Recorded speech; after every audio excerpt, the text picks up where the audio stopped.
There's a saying that all genius things are simple. I never understood it until I came across the concept of Occam's razor. It's practically a law of nature. The right solution is always the simplest one. And now I'll show you how we can keep America's most painful problem from turning into a swamp of reversed power and prevent our children from being brainwashed. How it has a simple solution, actually long known but never applied. And in the next 20 minutes, I think I will give you a precise and concrete answer, what it is, where it is, and you will be amazed. Actually, everything is simple. I didn't say easy, I said simple, and those, ladies and gentlemen, are different things. The swamp will resist with all its might, and it has a lot of strength. But let's start from the beginning. Motivation. Have you ever wondered why? The owner of a small business, say a grocery store, a little restaurant, or a flower shop, gets up at 5 a.m., rushes to the wholesale market, buys what's needed, drives back, sweeps, arranges things, prepares, then serves customers, makes purchases, and after closing deals with paperwork and solves problems, all the while constantly thinking about his business, because it's his story, his source of livelihood, and no one else will do as much or as well as he does. And why does the cashier at the same store come in 10 minutes before their shift, think about anything but work while on the job, and leave 10 minutes after it's over? Think about it. In a store, kindergarten, institution, dog kennel, or lab, wherever he works, he even forgets to think about it. Why does he or she do that? Why? So, with the rarest exceptions, they won't be reprocessed for the benefit of the business, and the owner will jump up at night, remembering that he didn't put the butter in the fridge, and will be thinking about where, how, and on what he can earn another penny. In reality, it's simple. A salesperson is a lab assistant, a guard is an engineer at a factory, a teacher, a tram driver. They are not at all interested in the final outcome. The successes, of course, are the result of what they do. This means they are not motivated. They are not motivated to produce more, better, or cheaper and to spend less, while still not neglecting the important aspects of the business for the client. And maybe it's not all the same to them, but they won't put in much effort to achieve this goal. They just won't do it. And all because, whether we like it or not, what is ours is closer to us than what belongs to others. Moreover, what is ours is close and important to us, while what belongs to others is either not important at all or almost not important. And that's if you ignore something simple and obvious. Well, obvious to everyone except idealists in a utopia. Of course, the truth does not allow us to achieve greater success in building a happy present. I've already tried building the future, but now I just want to focus on making the present happy. So we will see how, with the help of a universal key, yes, a universal key, but not called a key, rather called motivation, we can do this. That means, for example, reducing crime, increasing business profitability, and tripling or quadrupling the results of what we call education. I hope 3 examples are enough for you.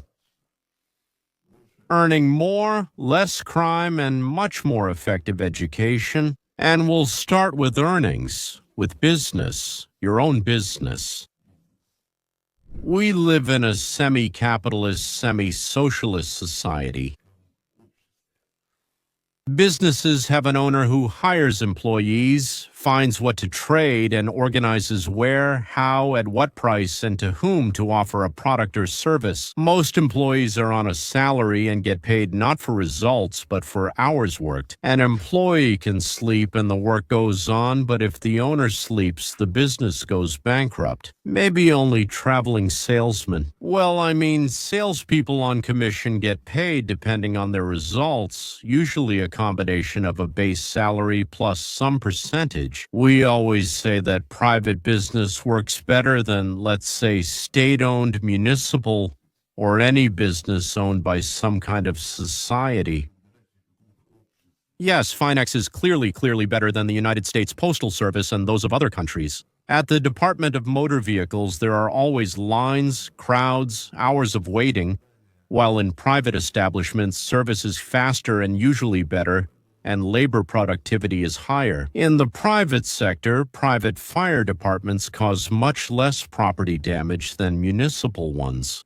One interested person at the head and productivity increases, expenses decrease, and profitability rises. What will happen if everyone who somehow influences the company's results, if everyone is motivated as if it's their own business? Thousands of supply managers, for example, buy unnecessary tools, paint, nails, and tacks. For what? For kickbacks that the selling organizations give them for this. The more you bought, the higher the percentage of the kickback you received, and so on. They buy 5 to 10 times more than necessary. Who checks them there? But what if the supply manager is interested, motivated to spend less, and let's say I'll continue. If he gets half or a third of what he saved, why would he want a gift worth 10% of the purchase price? He would just lose out on that.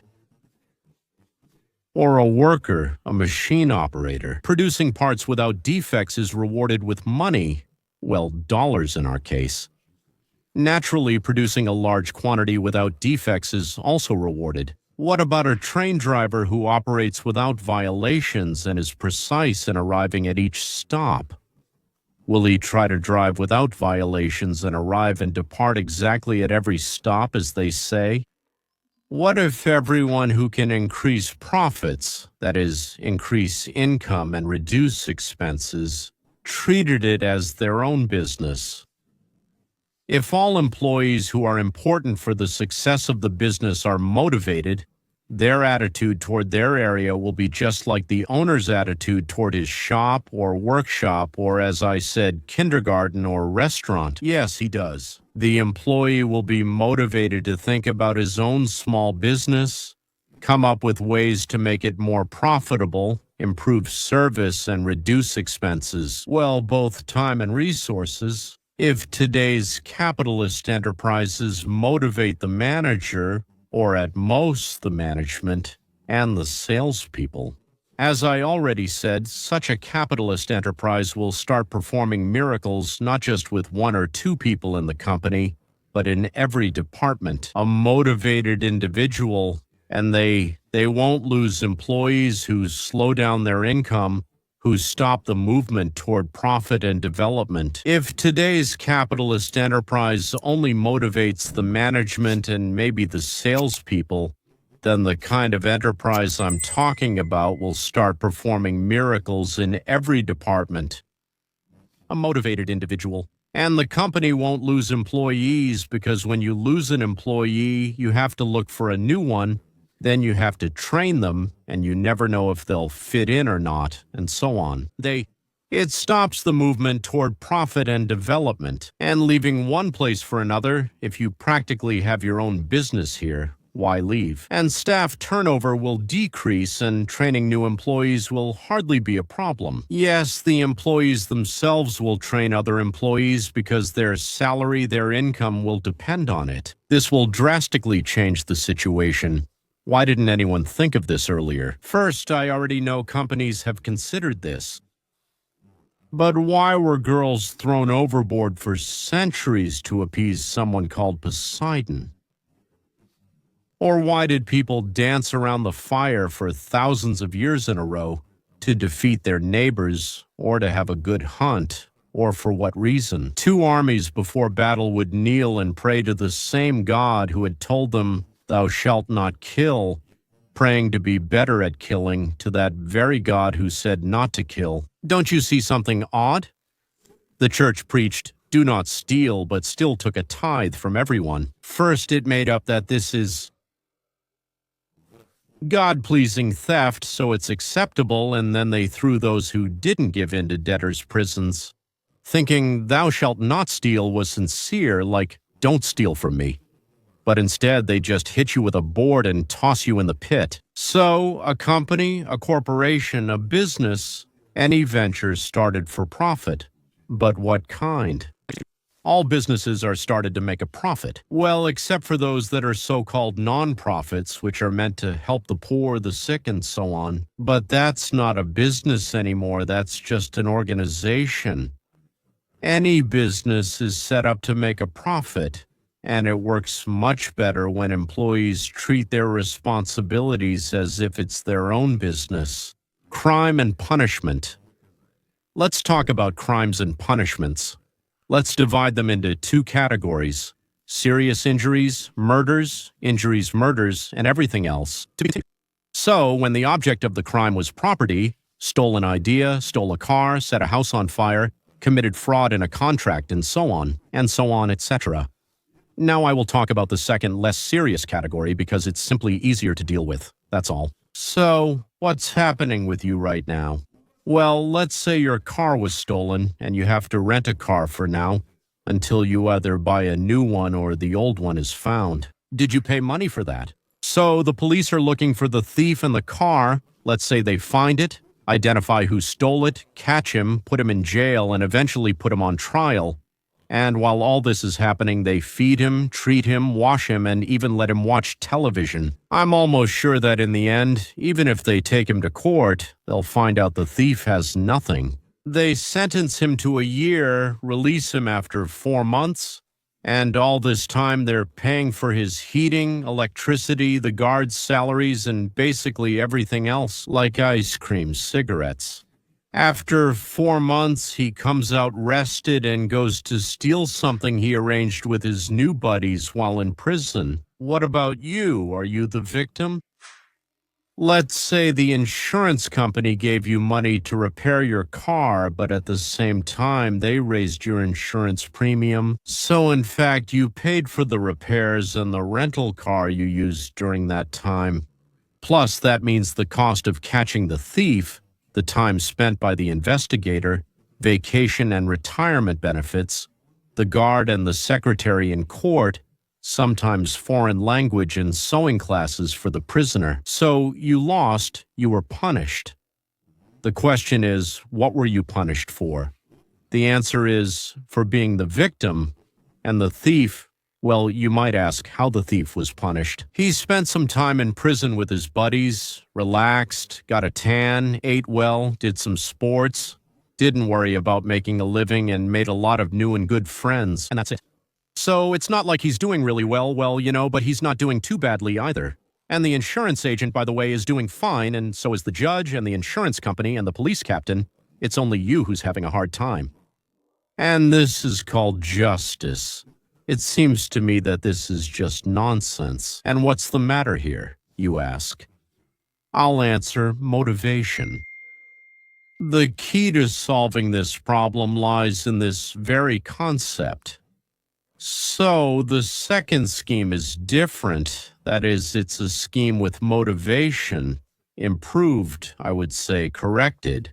Yes, your car gets stolen, they find it, they catch the thief, but after that, everything is different. The court determines how much he owes, and by law orders him to pay you not just the amount of the debt, but 3 times that amount. Yes, if he has something to take, it gets auctioned off to pay the debt, and if not, the insurance company sends him the bill. And it's the insurance company, not you, that goes to court and decides to let the thief go to work. They take a percentage of his earnings. Or if there's a risk that he'll escape or won't work, then the thief goes to a private prison where he works and earns a living. Part of his earnings goes to cover the cost of his housing, living expenses, food, electricity, and medical care there, and the remaining part goes toward paying off the debt at 3 times the amount. You don't have to wait at all. Your insurance covers all your losses, all your expenses, plus compensation for your time and effort. Let's say he stole a car, and the repairs cost, about $10,000, and the rest is another $10,000, so a total of $20,000. The thief now owes $60,000 for 3 people, and you'll get compensated right away. The court gets its expenses, and the insurance company quietly collects the money from him with interest. If it takes the thief 2 years to pay it back, he serves 2 years. If it takes 20 years, he serves 20 years. Everything is fair and moral. You were robbed, thank you. The damage to your property was covered by taxpayers who paid for the police, the court, the prison, pre-trial detention, food, medical care, and transportation. So the taxpayers also got their money back, with some kind of bonus for initially providing the funds. The insurance company collects its money back with interest, of course, so it's not you who suffers in this case, but the thief. Moreover, the more damage he caused, the longer and more he suffers. And in my opinion, that's absolutely fair. And finally, and I think this is the most important thing, education. Probably 2 out of 100 have intellectual curiosity, and those are the ones who will actually learn something. Another two are lucky, and either family or chance or a talented teacher will push them into education. Now, out of 100 intellectually curious people, there will be 2 who are intellectually honest, and they are the ones who actually move the world toward development and progress.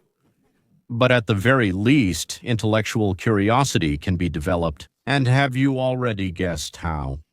With the help of motivation. How does motivation work in learning and education? If in working with clients you only need to motivate the salesperson or the person providing the service, in education you have to motivate both sides, both the one who gives and the one who receives. Both sides must be eager for the successful transfer of education to the student. One must understand the meaning and importance of learning, see the connection with something, for example, that he might dream of, like having self-confidence, engagement, and rewards for gaining knowledge. And also, for example, he should have the opportunity to choose for himself what and how he will learn. Since there are many ways to gain or share knowledge, he should choose what he prefers. For many, so-called gamification is a new term, but it simply means turning the learning process into a game. The game might become perhaps the main attraction for someone. Points, rewards, achievement bonuses, games, competitions, assigning levels, group evaluation, which is the strongest for students, and awarding them a title. There's a leader, a researcher, a helper. I don't know, maybe organize competitions between teams. Rankings should focus on the best improvement in results, not just the best result. That is, how much you've progressed since the last time we measured. These are the first things that come to mind, but there can and should be more. And of course, we need to write a manual so that any school or district can train teachers in exactly this. But it's also necessary to provide both material and non-material incentives for those who share the experience of teachers, instructors, and professors, where the quality of teaching is tied to the improvement of student results.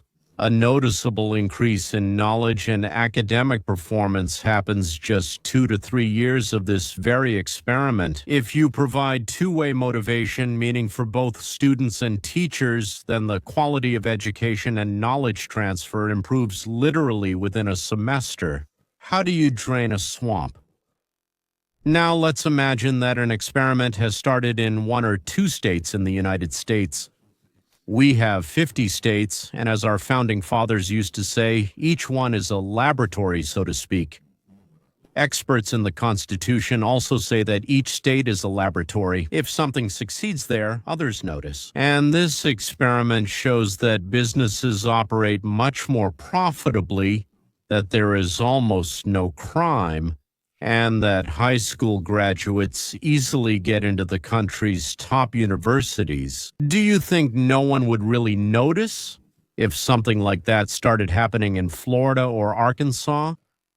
All the corporations in the United States and around the world would rush there.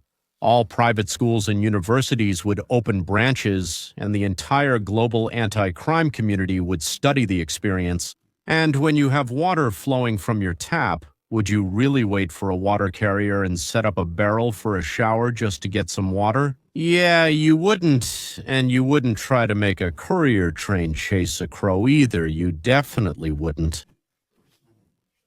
Or let's say it's a great idea to use carrier pigeons instead of the internet. Most likely you won't do that. Most likely everyone will want a courier train, the internet, and a good education for their children. So what will start happening then? Will the space around us begin to transform throughout the whole country, throughout the whole world?